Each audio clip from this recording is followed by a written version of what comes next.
think that was the exact same time of Dr. Umar's death of what's we from? Wakanda? Not Wakanda.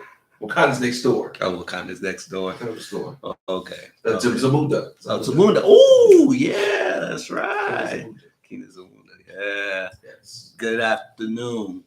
Welcome to another episode of Let the Madness Begin. William Coleman, Sean Taylor, and we're discussing Dr. Umar Johnson, Fascination with White Walls. Where you out? Okay. I'm going to tell y'all the truth. I don't care what you say. He been knocking down white women, and he jealous because the one white woman that he wanted was with another big black nigga. And he got mad. So he's like, if I see you with a white woman, I'm mad. Well, if we don't see you with a wife, what are you talking about? What black woman you married to?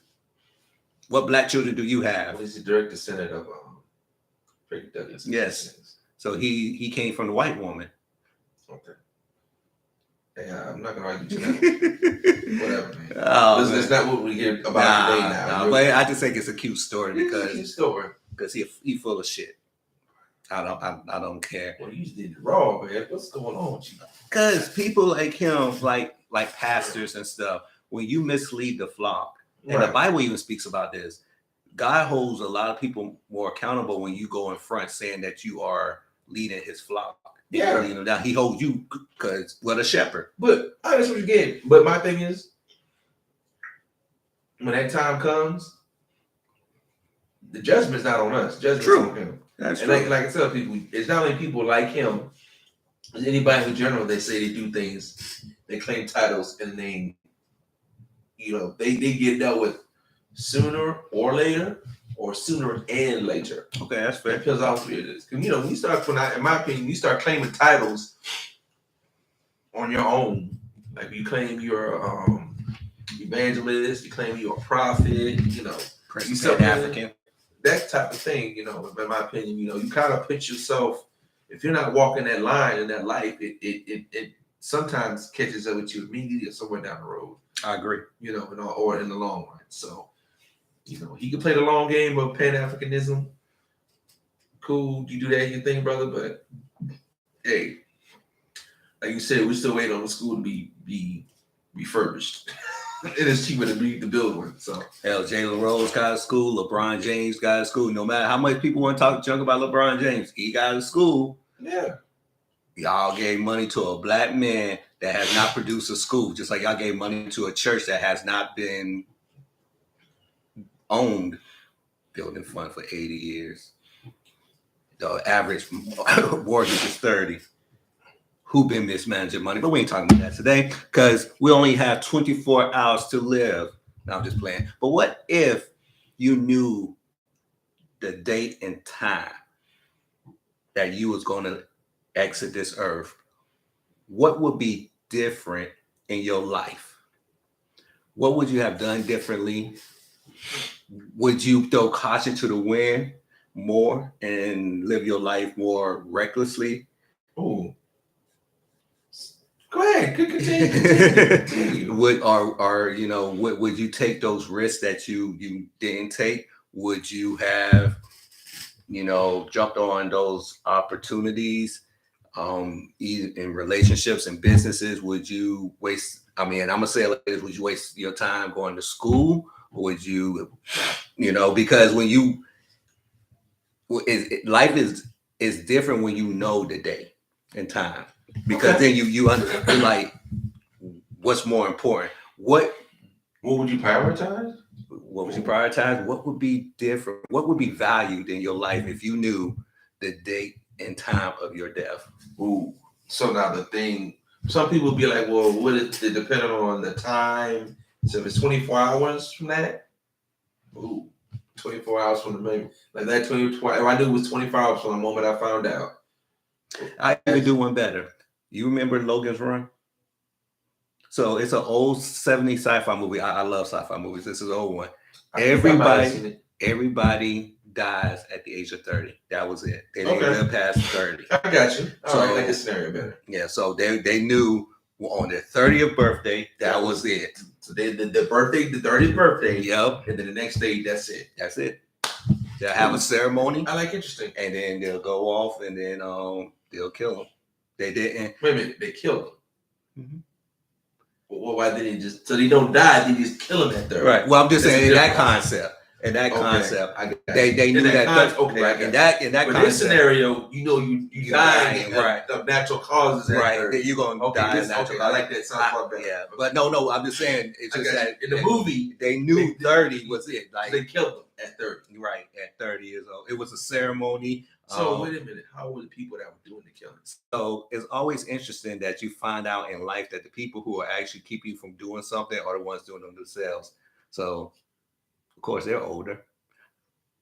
That's the only way that could. So in other words, they wanted to outlive everybody else right. They felt like they didn't want to, because it's after nuclear war and things like that. So they felt like they didn't want nobody to live past a certain age, because then you start reliving the past.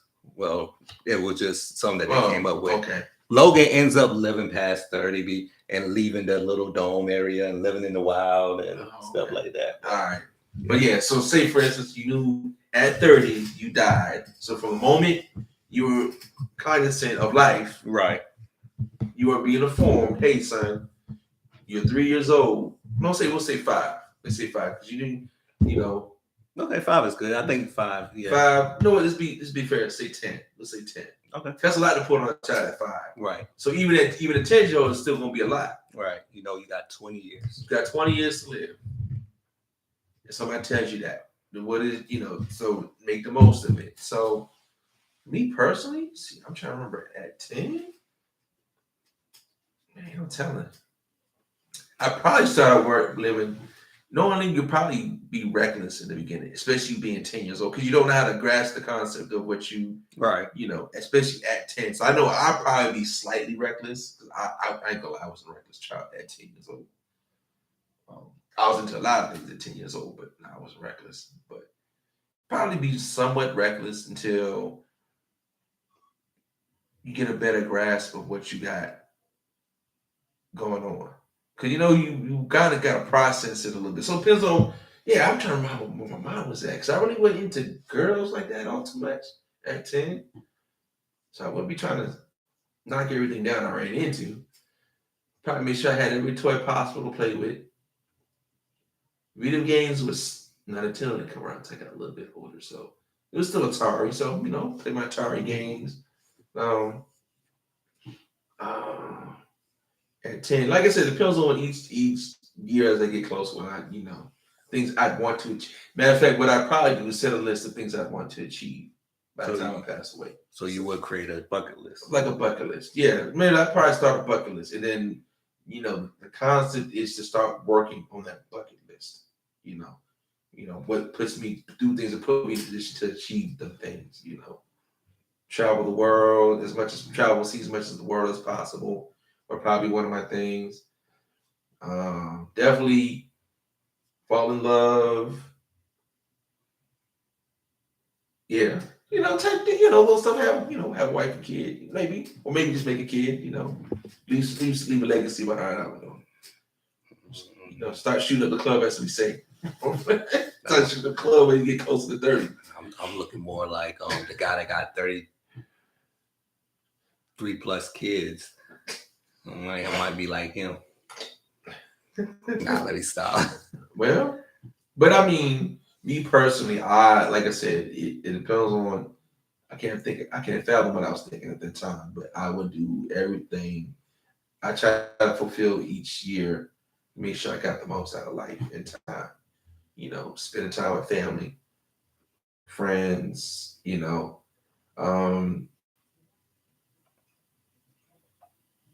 Like I said, if I knew then what I know now, oh man, it'll tell me. Whew! By the time I was 30, I might have been a billionaire by at that time. And I close to it. Yeah. So, and I think I understand what you're saying. Right. You're saying that there will be a period of recklessness. Yeah. But then there'll be a period of you saying, I'm horning in on this, and this. I ain't got time for this, and this, and this, and this. And I think I will be the same way. Yeah, you buckle down. You make it meaningful. Yeah. I'll be the endorser of Trojan condoms for a minute. Then I'll be the endorser of Raw. Birth control? What you need birth control for? This is my birth control. Pull-out game strong. Yeah. No, what? I ain't even gonna do all that. I'm sterile. Oh, you bringing that up again? Oh, you remember that? Hey, you remember that one? Oh, yeah. You see what that? Yeah. Boy, Girl, I'm sterile. Yeah, but I do agree. Then it's kind of like, I guess, and if I'm listening, you're right. That period of recklessness will actually be a little lesser than it would in a normal life. Yeah, because you'll reach a point where you say, you know what, I got more things I want to do. So you that reckless. So I do believe the recklessness will go harder, but I think it'll be over a shorter period of time. Yeah. And I do believe, you'll start your value of things more. Yeah, how you maneuver through life, everything, relationships. You brought up relationships, which is important. Right. And I thought that was interesting because you don't think about it, because a lot of times we're in a society where relationships with people are not valued. You're right. It's not as valued as it used to be. Right. So to say that when you know that your time is limited, that's actually one of your pillars is, actually relationships, you brought up falling in love. Oh, yeah. I believe that. Yeah. No, because, it's interesting because even if I look back at the movie and use Logan's Run as the guidelines for this, they didn't. Now they didn't make time for love at all. No, they had time for sex. Oh yeah, sex with men, women. Yeah, they did those things. It was Sodom and Gomorrah. Yeah, Sodom. Actually, you know what? That's actually a good point. It was, I guess, because it was crazy because they had this machine that you click on and people just pop up that will to have sex with, and one was a guy that popped up, and also it was a society where I guess because your time was limited, I guess they said everything was on the table. So, okay, I can see that. I definitely see now. I can see that the possibility. Now, would that be one thing to explore sex? No, I wouldn't get into all that. But I can see some people actually trying stuff, like that, actually exploring their sexual. Because you see it in disaster movies all the time when the world's coming to the end. Matter of fact, on one of my cartoons, Rick and Morty, they went on a disaster tour with 3 planets that were about to be destroyed, and in all 3 scenarios, it was all anything go orgies.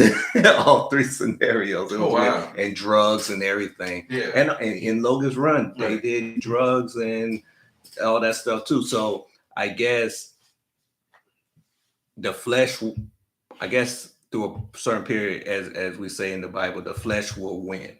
Yeah. And then it's like, bam, no, we have to move forward. For me,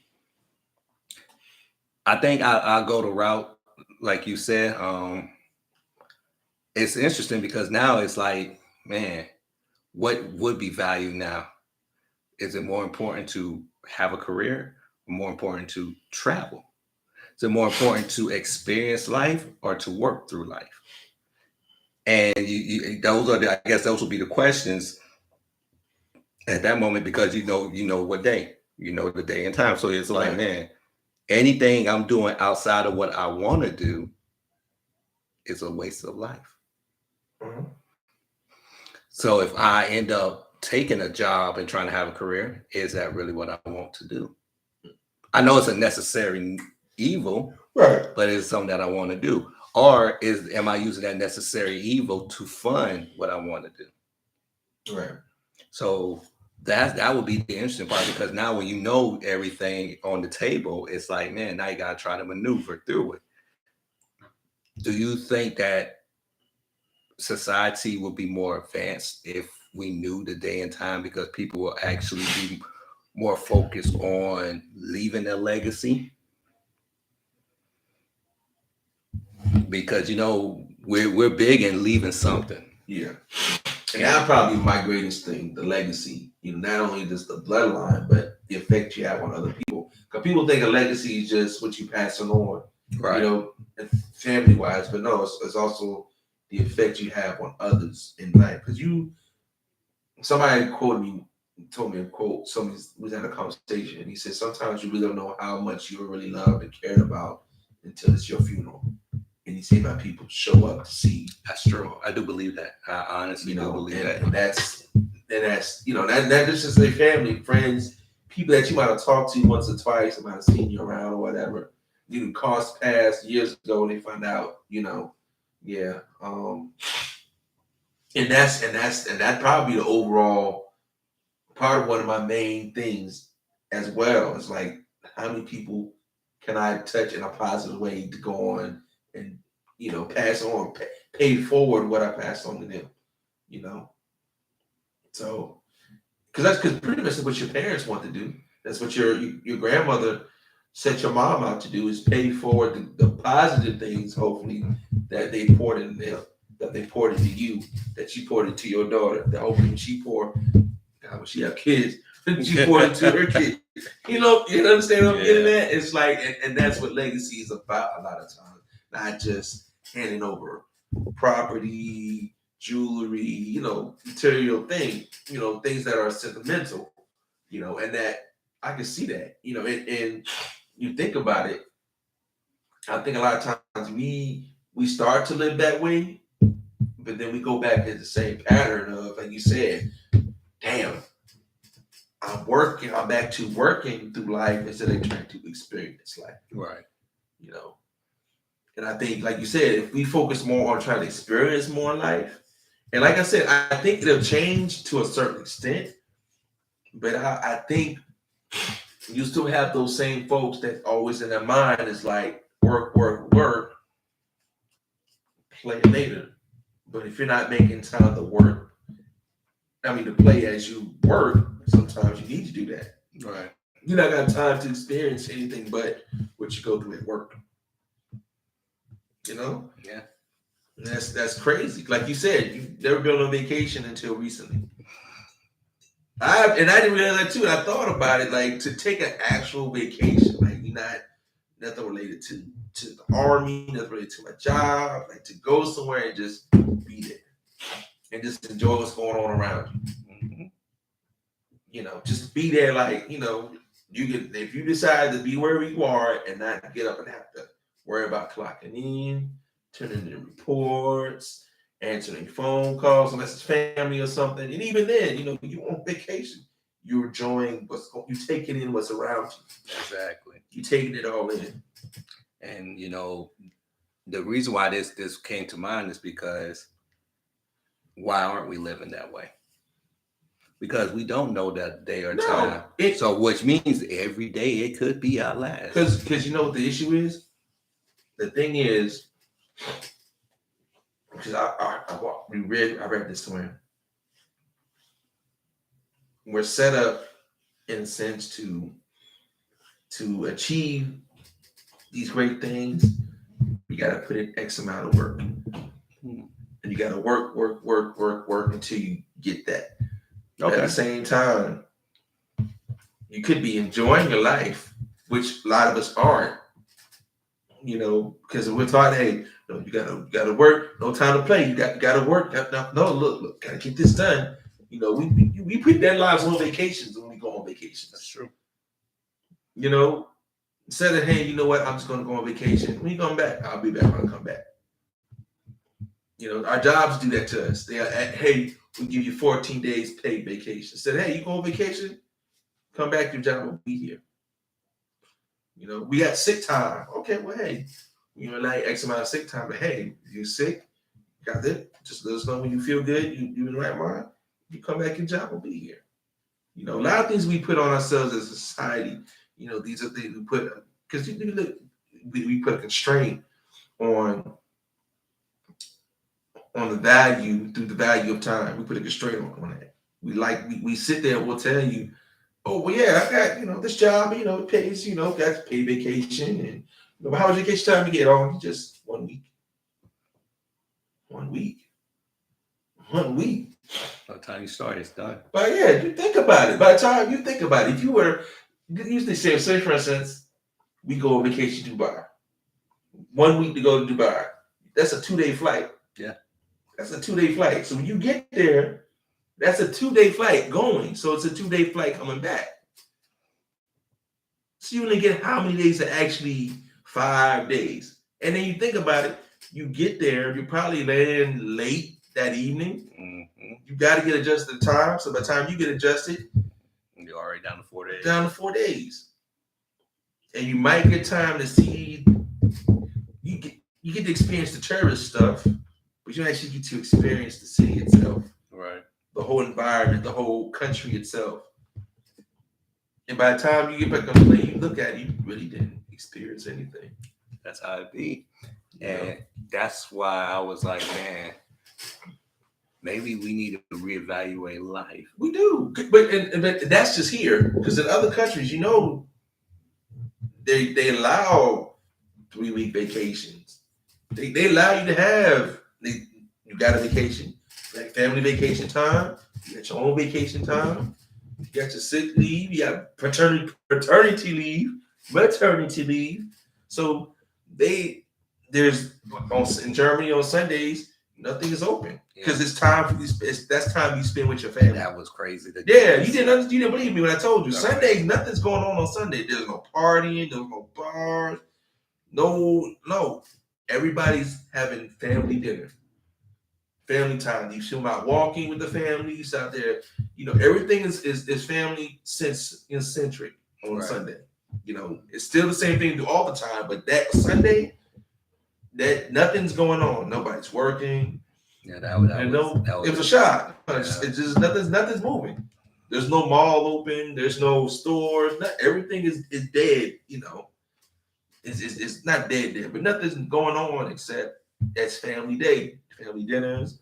Everybody's out going for a walk. The parks full of people, bike trails, hiking trails. That's when you see people, but you're not gonna see there. You might see gas stations open. That's a different thing. Right. But you're not gonna find grocery stores and department stores and malls open. But yeah. So I think here we, like I said, we put a constraint on it, and that's how we value the time. You know, like we you know, and the crazy thing is, a lot of what this country been established on is Eurocentric. So it's like we Americanize it to where, like I said, we put the value through constraint, the value of time through constraints. You know, we stuck on deadlines and expiration dates, and you know. I mean, because if we think about it, there's a generation that, if you really sit down and talk to them, that didn't really live life. All they did was work. Yeah. And that generation is what really probably changed the mindset of our generation to what we have now, because now you look at life and you're like, I don't want to do that. Right. There are people who literally retire and die. And that's so true, and it happens all the time, and it still happens. Like you work so hard that you if you relax too long, your body just shuts down because it's used to going, and now it's relaxing and it just shuts down on you. And we sit here, and that's time you can't get back. Or kind of like how we talked about yesterday, where you sit there and you're like, man, you know, once I retire, you know, I'm gonna do all these great things. But what if that day after you retire, you die? So why can't we do all these great things now? True. So that's where I'm at looking at life. Is like, wait a second. Of course, you're gonna have some lazy time. That's just life. Yeah. But now it's like, hey, what can I do that makes sense? That makes me happy. Like if I knew that I was gonna die at age 300, because I'm living to 300. If I die at 300 during this time frame, what do I need to do to say that on year 299, I can look back and say I achieved everything, then that's how I want to live. And I think that that's how we should start living our life is hey, if tomorrow's my last day, am I happy? Am I happy with what I have achieved? Am I happy with where my life is? Good call. Because, if you're not, then maybe you should live your life to where you would be happy.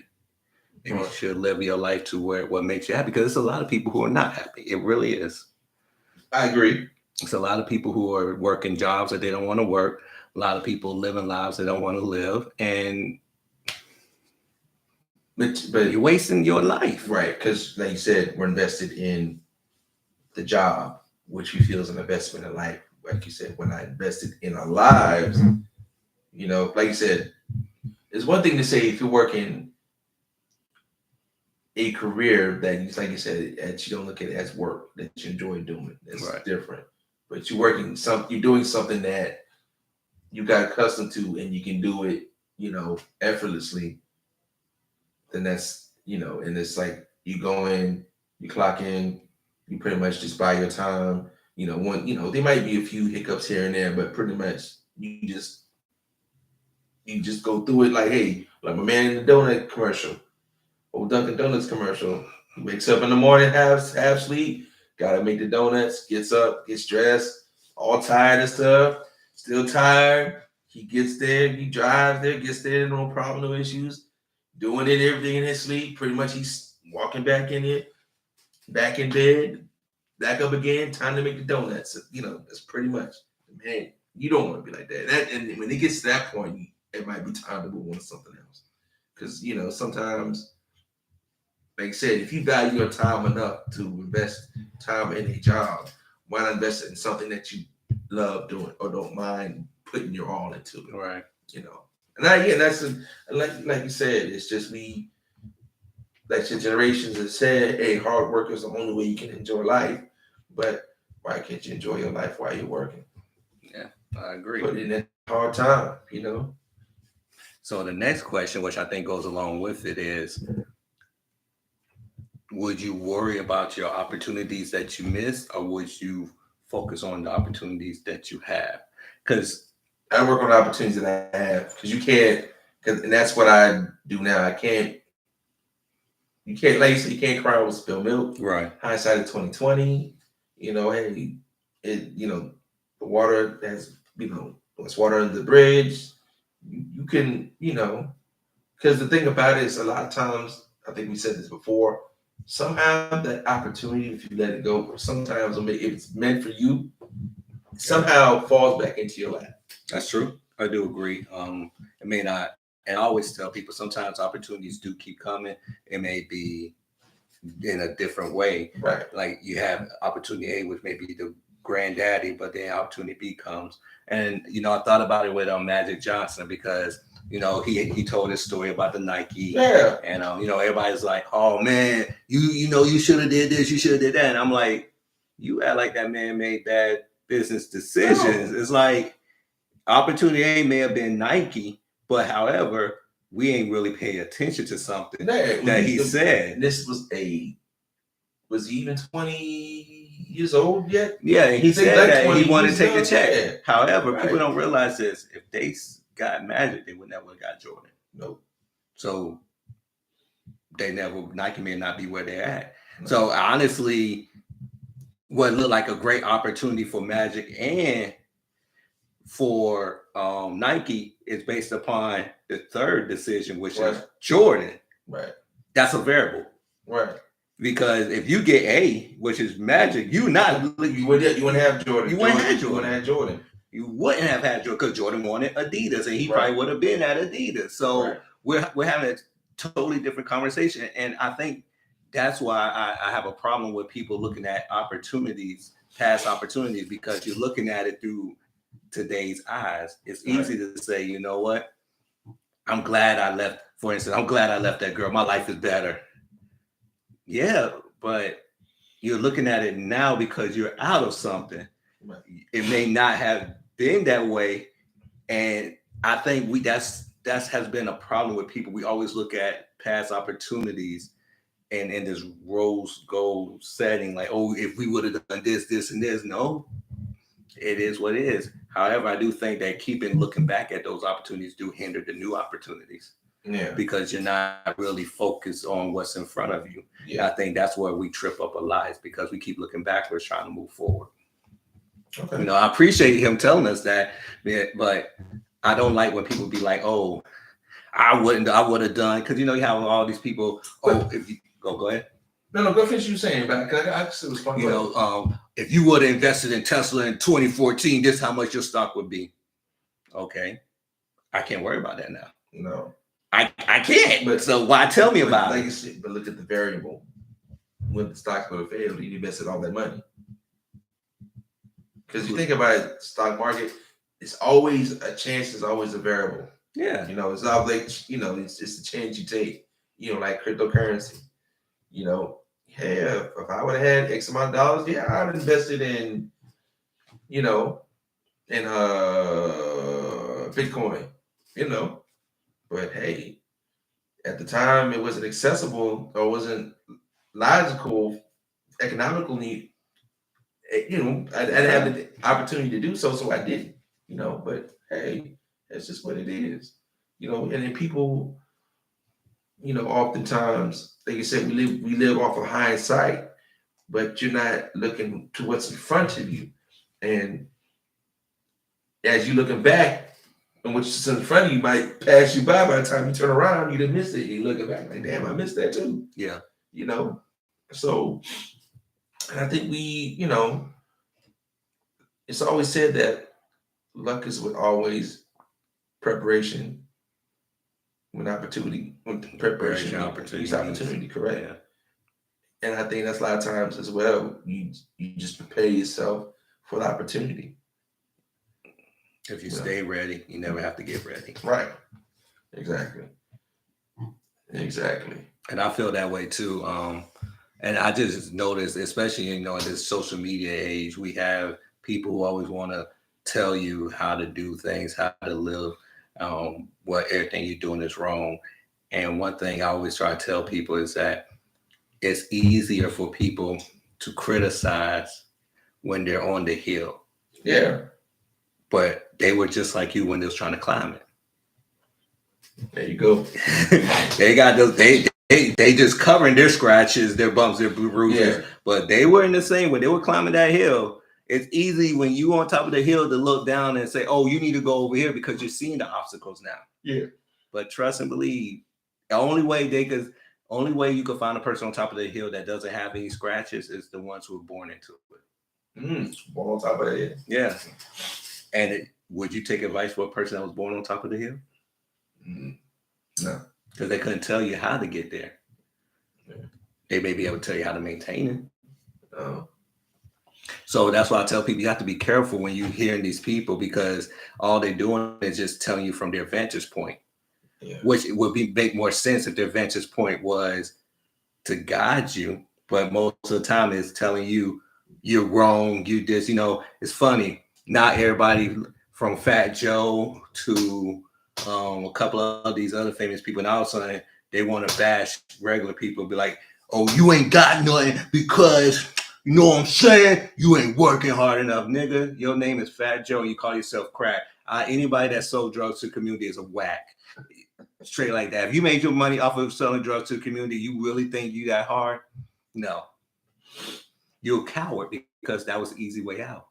You just so happen to make it off the backs of poor people. But more importantly, you bashing the people who gave you money. We gave you money. So how do you bash people who gave you money? How are we poor when your lifestyle is based off the money we give you? Okay. Good point. But see, and that's where I have a problem with people like that. The Kim Kardashians, everybody who want to start bashing people, but yet these are people who bought your products. Yeah. It's easy to bash somebody from your vantage point. Yeah. I don't understand those people, man. It bugs me out, man. And it really bothers me because, of course, these are non-Black people who Black people put on the pedestal to be where they're at. Yeah. And it's always funny how they always turn against us when they get on that hill. All non-black people turn against you once they get on that hill. I don't think black should have turned on us. I don't know. That's not to say. I mean, I can see what you're saying, but I don't know. You know, because I just watched it. He wants us all to win. So I think we need to get in contact with him so we all can win. Yeah, it's funny how everybody say they want you to win, but what have you done to provide people to win? I could want everybody want to play basketball, but what am I doing to encourage the game to grow in their lives? Yeah. See, a lot of times the words don't match the action. Oh, okay. You know, DJ Khaled used to say that all the time. All we do is win. You know, I'm about my people. But when you talk to the artist, he only about you hot. Okay. Where Ace Hood at? Where T-Pain at? We all good, right? Don't see them on albums anymore. You're not hot. Well, I mean, I know it's a business and everything. I know people be like, it's a business and everything. Yeah, but that's why I tell people the words don't match the action. Okay. It's easy to mess with people who got it. Right. You hot right now? Yeah, I'll feature you on everything. But what happens when I'm not hot? Are we still cool? Yeah. Are we still down? You know, so everybody wants people to win. And one thing I tell people, this is not me saying handout central. I'm not saying that. Right. However, I am saying that you didn't work as hard as you claim you worked. Yeah. Because if you worked as hard as you claim you worked, you would have valued it more. Oh, okay. So my thing is, so back to what we asked about in the beginning. So should we put in that hard work for the result to say to be a Fat Joe? What if we put in that hard work for us to not, end up like a Ace Hood or a T-Pain, as you say? We say those type of people. But in essence, if you look at all three of them won. Okay. But all three of them had a variable in their life that, Okay. To be honest, most people will say the reason why Fat Joe even is mentioned is because of Big Pun. So technically, your value was actually of another man's. Some would say that if it wasn't for T-Pain, a lot of these rappers wouldn't have got where they're at because his value was higher than theirs at one point. He was featured on everybody. Ace Hood, his value was with a DJ who, unlike DJ Clue, shout out to DJ Clue, which by the way, we don't give him enough credit. Fabulous, Joe Buttons, and Paul Kane was always the first song on his mixtapes before they even had a deal. Right. Ace was his artist. Those were his artists. Yeah. Ace Hood's your artist, and he ain't number one. Yeah. I mean, at one point, Fabulous had people spell his name with no deal because that's what you do. If I'm your man, if we ride, but see, that's what I'm saying. I got you. So I think variables come into a lot of it is preparation meets, luck and preparation comes together. Yeah. But I do think that people do not sit back and say, you know what? Truthfully, your situation is a little bit different. Look at LeBron James. He's a billionaire. Great. I love it. But is he a billionaire if he's 5'7"? No, I think he's, one of them other dudes that's in his crew. 5'7". Matter of fact, is he out of Akron at 5'7"? No. He's probably working at the Goodyear factory. All the preparation in the world, right? He could have the same talent at 5'7", but unfortunately the height helped him. And there's nothing wrong with that. It's just some things are just going to pan out for certain people because it's not just the opportunity. It's not just the work ethic. It's actually just being in a particular blessed situation. Let's look at Russia, for example. This is going to blow people's mind. Russia has this interesting economy. If you're a beautiful woman, you can write your own ticket. Okay. If you're a regular looking woman, it's not favorable for Not you. good for you. Not Right. good for the team, man. Yeah. And you see it. Yeah. And the reason why I know people be like, it's like that everywhere. Well, in certain countries where they emphasize that beauty is the thing Right, that gets you through doors easier. Because you gotta think, if a woman is beautiful, she could bypass having a normal life in Russia. Okay. Because a normal life is not like America, by the way. So it's a lot different in Russia. Right. The middle class that exists here really don't. I think as Americans we forget middle class is American term. Right. Canada, but no. Even if you look at like Latin countries like Mexico, Brazil, and everything, if the women are more beautiful, it kind of helps them to be positioned. Even if you could say it helps them to get with the El Chapos of the world. Right. That's better than being with me as a sharecropper. I mean, it is what it is. So I do preparation and everything does work, and it gets you through the door, and I think it does help out.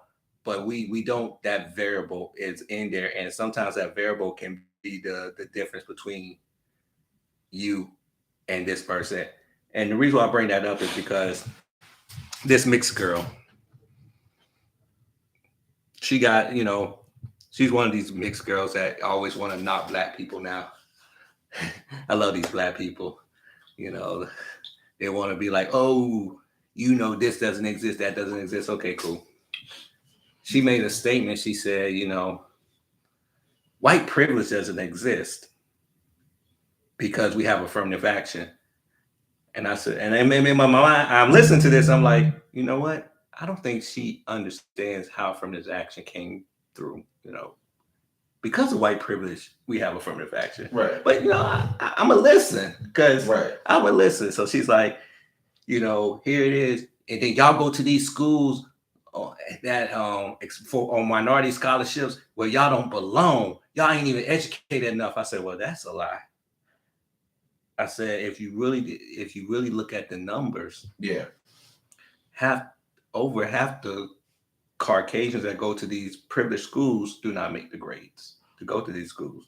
They just can afford to go. That's it. So these minority scholarships are actually even the playing field, because if you can't afford to go, but your grades are over and beyond, that kind of evens the playing field. Yeah. But then that brings back to the thing is, you don't understand that that's the privilege. Right. And I think that's the part we don't see it. What we do see, most people see in life, is there is a privilege that gets you certain places that won't get people certain places, even if you do have all the preparation and everything. So, I just, when people speak from a certain vantage point, I always say, well, how did you get there? Yeah, that's my question. What is she? She's light skinned. So even in the mix of her argument, she has a privilege. Yeah. And she can't even recognize it because she's so caught up in trying to put someone down to push herself up. She don't even realize you're already up. Just by being born light skinned, you actually better off than me and you. It is what it is. Even in the black community, it just is what it is. Right. Okay. So I just, when people speak from that vantage point, it bothers me because, and I had to check myself one day, and I was talking to one of my mentors, and we was just talking about children growing up in different situations. I was like, well, I grew up single mother, and I was in the projects for a while, but I said, my mother told me I couldn't use this as an excuse and everything. And, even though I had my lumps and bruises throughout life, I pulled up my pants and I did. And he said, yeah, but you have to stop and think. You even had an advantage that some kids don't, because at least you had one parent that was at least doing that. Right. And it made me sit back and say, whoa. So now it's like, yeah, my vantage point, yeah, I could say I came through that, but I still had an advantage because a lot of people may not have not one, but both parents may not even be teaching them that. So we have to be careful when we're speaking to people where we're not on this high horse of speaking down, but saying, okay, I have to meet you where you at. Does that mean a handout? No, I'm never going to say a handout.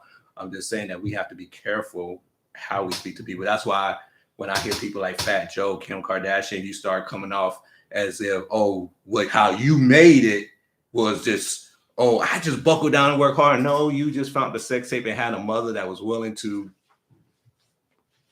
market your soul. Yeah. Let's keep it real. Yeah. But more importantly, you had a father who was a lawyer in one of the most popular cases in the world. So even if you didn't have the sex tape, you still was good in life. Your friend was Paris Hilton.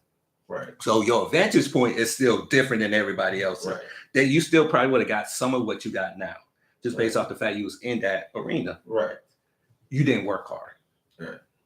I'm sorry, you didn't. Okay. You didn't get it out the mud. Right. You know, Fat Joe may have got a little bit more out of the mud, but even he had to use, if I'm to believe his lyrics, he had to use the death of people to build his empire. Mm. So, yeah. You got off your chest? Yeah, I got off my chest. Finished? You good? Yeah. I'm not gonna, I just don't like it when people just come out the blue like that. That's understandable. But I mean, I can see what they feeling and motivating you, my Sean, to get out there, work hard, put the work in, get the elbows, sculpt up a little bit. That's all. So I want you to do, my Sean. Just get your elbows sculpted up a little bit, man. Get on your knees, my Sean. Like my man said, 600. Kneel for me. Yes, that was kneel. How you want me to kneel? I gotta kneel. This is prison rules. Just kneel for me. United, just kneel for me. That's all you need to do. Just kneel before me. So,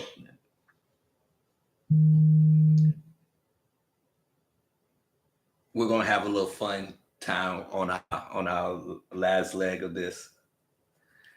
How do you feel?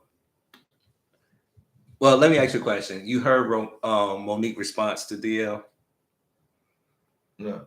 So she responded to his response. Yeah, but her response has, I guess, I'll say it like this. If people were on the fence about her response actually probably put them over the edge to say, we're done with you. So DL had an interview a couple of years ago, and he was talking about the Bill Cosby case, and, talking about, what goes on, not just in Hollywood, but in life. And he talked about a situation with his daughter where she said that she was assaulted by a friend. Right. I guess one of his friends and everything. And he was honest. And he said, at first he didn't believe it. Right. But he said the reason why he didn't believe it is because we put people on pedestals. Right. It's like, you don't want to believe that about somebody. You don't want to say your child's lying, but at the same time, you don't want to believe because what this person has been in your life. Right. And how he explained it, I can say, that's a hard decision. You have some parents that no matter what, and find out their children are lying. Right. You have some parents that don't believe. But he was honest in that moment. So in Monique's response, she plays that video and she said, that's why I came after you, because you didn't protect your daughter. And you didn't believe your daughter. And Black women have started to say, you need to stop roping us into this. Because, she's always saying, I'm doing this for all Black sisters. They're like, no, you're not doing this for us anymore. Really? Yeah. They're like, you're not. No. So then you need to pay attention to everybody else that does that Me Too thing. Yeah, Black women are finally stepping up. And that's and I told you that was gonna happen sooner or later. And the thing is, you want equality, but when something happens, you want to be a woe is me. Mm-hmm. Come to my defense. And on some occasions I can see that. But like I said, if you bring things upon yourself, that's what you bring upon yourself. That's like you go picking a fight with somebody. You get beat up and you come around the corner and get me. You expect me to go around the corner still, but all I know is you got beat up from what you told me, but not knowing that you went around there and started it. Yeah. and they finished it for you. Now you want me to do it. You know what I'm saying? You know, those people And that's started. and that's pretty much what happened is he responded in a way that hit her in a place she is in and hit hard. Like he said, he spoke the truth. Yeah. And it didn't set her free. It set her off to go off that way. And then come to find out, because everybody was trying to speculate what happened behind the scenes. Right. They didn't even see each other. Come to find out, they never spoke or anything like that. So when Right. she actually came out and said what she said, she did it just for pure evilness. She didn't have any interactions with DL on that show. So she could have talked to him and find out what was going on. So she found out that she saw the banner probably and saw that he was the deadliner and she didn't like it. And made it seem like that he was back there calling her all these names and stuff, and come to find out they never even See what I'm spoke. saying? See, look, just like the whole Jada Pinkett thing. What I tell you? Oh, she next. They got this meme out right now that has an X across Amanda her face, and they got Jada Pinkett on this side, Monique, and said they're next. 2 more to go. But it is to ourselves and each other. Very unfortunate. And then some. I have to give credit to Lovely T. Did she get sued? No. Oh. That's no. She that owes Cardi B money? No, yeah. She said that one channel and started another one. No, she's actually what's wrong with the Black community. She's sick in the head, and I don't feel sorry for whatever happened. But you gonna say actually, her and Lovely T were friends, but really? Lovely T wouldn't. When it came to the Cardi B situation, Lovely T wouldn't jump on a lot of these stories. She went back at her. Yeah, no, she got mad and she started talking junk about her. And now, 3 years later, you see that everything you've been saying about Cardi B is a lie. Everybody knew that was a lie. She ain't got herpes. More people would came out and said that by now. Why would you even come on now? Cardi B burn you? You definitely would say so. Anyway, but Lovely T said, it's crazy with Monique because Monique was bashing Black people, especially Black men in the industry, but she was sucking the juices out of Roseanne Barr, who said some interesting things about Black people, and Amy Schumer, who steals jokes from Black people. Right. And she was riding their coattails saying, oh, we should forgive them. So the question I want to ask to you is Monique and Jada Pinkett Smith working for the white man? Really? Yeah. You're funny. It's a serious question. You gotta be every day. No, man, you got a better question than that, man. There's no way. Because you know what? The thing about it is subconsciously, what's their plan? Okay, you know what? Because like I told you with the whole Will Smith thing, remember I told you that was going to be the play. Remember I told you it was going to be the play? And that has been the play since. And like I said, there are people, as they call their plants, they put in certain situations, environments, predicaments in order to not necessarily get an expected result, but to get a result, a negative result. And that may be the case with these two individuals we speak about. Because you think about it, you talked about, as far as the Black community and Black entertainment, you talk about 3 major figures in Black entertainment in Hollywood: Oprah, Tyler Perry, Lee Daniels, and someone else, wasn't there? Oh yeah, Steve Harvey. Well, okay, we say Steve Harvey in there. But even still, come on, even still, 4 major players, regardless of how you may look at them, not what they do. Right. Major players. Not for a couple of months, for years. True. Regardless of their sexual orientation, whatever, you said what you said. You had an audience, you had people that were going to listen, so you continued to entertain that. So the minute everybody eases up, okay, all good, we're bygones. Everything's cool and quiet. Nobody's talking about you. The one little thing. oh, you're not the headline on there. You got all this stuff going on. All of a sudden, it's a big issue. You made it seem like y'all were beef behind stage, like y'all talking about it, and he just like, you go first, I'm not going on. But like you said, information said, they never interacted that whole evening. And the crazy thing is, he didn't say that, but he probably knew it was going to come out. Yeah. He was trying to spare her, and people don't understand that. A lot of times, things don't get said because they're trying to spare your feelings, keep your face from being broke on publicly. And that's exactly what happened. Because if that's the case, you'd have made a fool of yourself.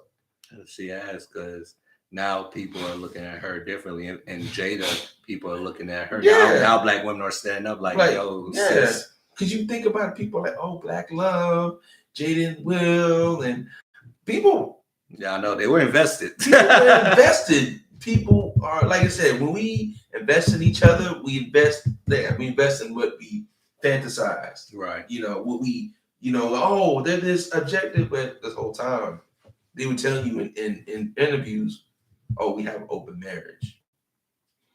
Oh, what he does, whatever, is his business as long as come home, brings it home with him. And he did.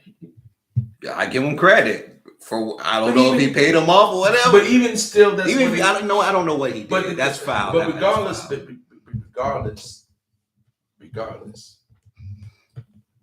she started putting her stuff on Front Street. Even though my man did a little song about the issue, whatever, she chose to address it. Because a lot of times people don't understand, and like I had to tell my cousin one time, it's good to be open with somebody, but sometimes you gotta realize, you gotta think. If what I'm about to tell the person be destructive towards what I'm trying to build this person, are they that kind of person to accept what I'm about to tell them? Or is this going to be something that's going to tear a gap between themselves? Because I like how you said in the beginning, like it kind of like, like I said, I thought about it in a sense, like that was his way of showing him that he recommitted himself to their relationship in a sense.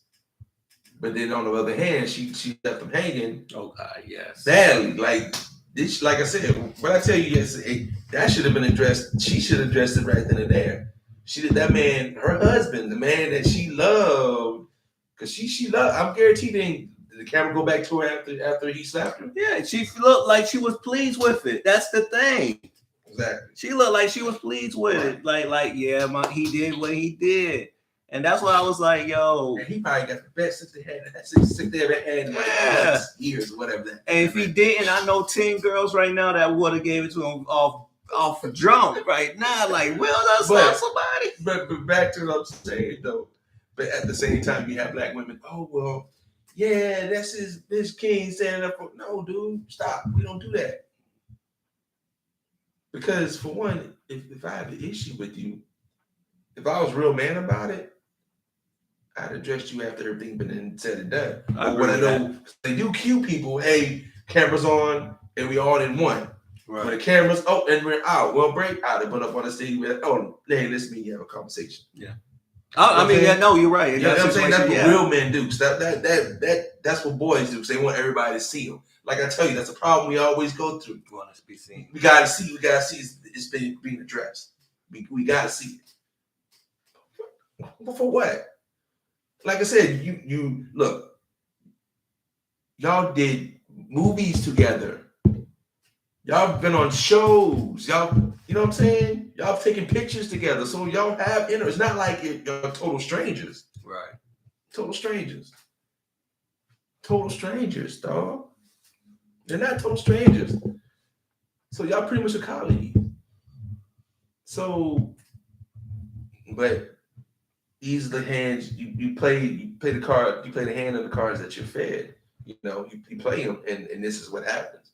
Now you get this backlash. What's going to be her next step? Same thing for Jada Pinkett. Because like you said, her last thing, she said, oh, well, they need to get together. Yeah, people were like, yo, they were not feeling that. It was like, you really acting self-righteous right now. Right. And think about it. Come on. You up here on TV and your husband you should be with him. They said this man's on a trip enjoying the time of his life while his wife. Before that happened, he was doing the same thing. Like he was having the National Geographic special. Yeah. He was on IG living his best life and Right. everything. So Right. the common denominator is Jada. A lot of people don't want to understand that. And like you said, when DL said what he said about her, Monique, he said, "What the problem is, Monique, how you have a problem with all these people? Yeah, I agree. Why do you, that one person, have a problem with all these people? Just like Jada, that one person has a problem with the world, Hollywood, the women in Hollywood, the fans in Hollywood, the movies in Hollywood. Everybody loves Will. Everybody gets a piece of Will, but she gets just enough as she feels." Okay. So, all right. And in closing, you brought up something. Do you believe that like button and those comments have become a drug to people and has allowed them to continuously act a fool because they have, as long as they have one person agreeing with them, it makes sense? And I'm going to use my homeboy, Kwame Brown. Shout out to you. You know what? Go finish what you're saying. I got the right answer. You're gonna know what I'm about to tell you. Shout out to him because he has gotten to a point where nothing he said he was going to do, he has done. But he always continues to talk about people. Okay. So let's because I get you saying. So they love it when we act a monkey. Yes. In public. So a lot of times that's what them likes are because they want to encourage you to do more. Ooh. And then sometimes you don't pay attention to the comments in there too. Like you said, oh, that monkey, that N-word, this, that. It gets serious. There comes some people acknowledge, hey, brother, keep your head up, whatever. But a lot of them comments, you go further down. Yeah, they do. Oh, God, yeah. Because they don't give you the thumbs up because why? They want you, because what they're going to do is they're going to take it, like them groups, they post it. See what these monkeys be talking about. See what these N-words are. You know what I'm saying? Because they want you, same thing on TikTok. Same thing on Snapchat. Oh, they love when we twerking. Oh yeah, because believe me, a black woman's a beautiful thing. Look at a beautiful thing. Oh yeah. I don't care what race you are. Of course, yeah. She's garnering the look. She going because why? Oh, he's gonna like that because why? They're gonna look at it for a while. They're gonna of course take it home. But see how these monkeys be cutting up after the bowl. Look how she be jiggling and all that. Dancing and jig, whatever. But goes back home and looks at it, loves it. Probably. Looks at it and looks at his wife. Oh yeah, and it's on. They like I said, they look. Same thing for whatever. They love it when we act a fool. They love it when they show our true nature. Like you said in Dragon Ball Z, hey, when Goku had that, what I'm saying, what did he do? When he turned into a big ass gorilla. Yeah, and he's destroying everything. Same thing go for us when we get a camera in front of us. People know people watching. We act a fool, man. Just like we could have acted a fool now. We might get 10 likes after like that, but hey, you know what? Say, hey, keep on going. But then somebody show, hey, man, these N-words. Hey, let's encourage you to do more. Hey, more video, man. You should, hey. Okay, I like that. All right, man. Did you know Goose Creek SWAT team got a tank? Yeah. Goose Creek don't even have an Applebee's. We got a tank. Because they pay for a tank. That's why. See what I mean? Follow the money. Hey, man. Hey. Follow the money, man. How you in a town with no Applebee's, but they got a damn near tank walking around? You got no Chili's. Ain't got no Applebee's. I can't eat no fine dining here. No, you got to go to Nexton. That's exactly. All right, man. So, in closing, next Sunday we will be at this youth entrepreneur program. We will be hosting it. We will give y'all the details and everything. They used to come as we get closer. Yeah, I just found out. I'm very excited. Yes, Someone else to Hear my lovely voice. Yes, that's what I'm I'll talking use about. my white voice. Come on, white voice. I like that. Yeah, how Yes. you doing today, guys? Yeah, hey, Right. entrepreneurship. Yes. Well, yeah. Matter of fact, I'm not gonna be my child. I'm be Derek. You gonna be Derek? I'm Derek. Hi, my name is Derek, and I am William. So we're doing that. And I'm from North Carolina. Exactly. Yes. Yes. Not North Carolina. I'm from North Carolina. North Carolina. Jacksonville, North Carolina. I was born and raised on the playground where I spent most of my days. Chill out, max, and relax, smoke, cool. Won't play on the playground out loud. What a couple of guys went up to my hood. Yeah, I like that. I like that. Yeah, that's dope. Yeah. We're gonna be shooting more videos this week. We also got 2 videos that we're gonna be posting hopefully this week from our other show, a podcast about nothing. Coming, yeah. We finally gonna start posting these jokers, man. Yeah, so keep looking. We're gonna keep doing things, and hey, you know what? If y'all want to come on the show, you want to talk to us, feel free. Let us know, man. You know, we don't mind talking, disagree or agree, or if you just say, hey, we just, you know, hey, we want your monkeys to do more. Yeah. Matter of fact, the schools are giving out monkey awards. Now you trying to piss me off? Okay. I'm saying I saw it on Talk the other day. Fucking monkey award. Yeah, they gave a child a monkey award. It was some elementary school and said you got the monkey award. Where's the school at? I don't know where, but it was on Talk the other day. Oh, okay, all right. I'm gonna find out. I'm telling you, man. That school's here in South Carolina. We gonna have an issue. Make sure. You know what? I'm gonna send my son to that school. Word. Be like, Yeah, get my son a monkey award. You gonna watch? You gonna see a monkey for real? But you know what? I'm gonna say something. As Black people, it is funny, and I realize this. White people call their children monkeys all the time. They do. They do. They call it little monkeys, little fuckers. They do that. They do that. You're so true. That is a good observation, my Sean. And by will, you're very right. But that don't mean you call my child one. You can do whatever you want in your house. My child a monkey, we will have issues. So let's get that out of the way. I don't care what you call your child. You know? Because I know some people come to your house with a brick in my hand. Yeah, because you know that's the thing. You know, we use that term. You could call who you could say whatever you want to your child, but you address my child. Different life. Even break your mouth to say the word.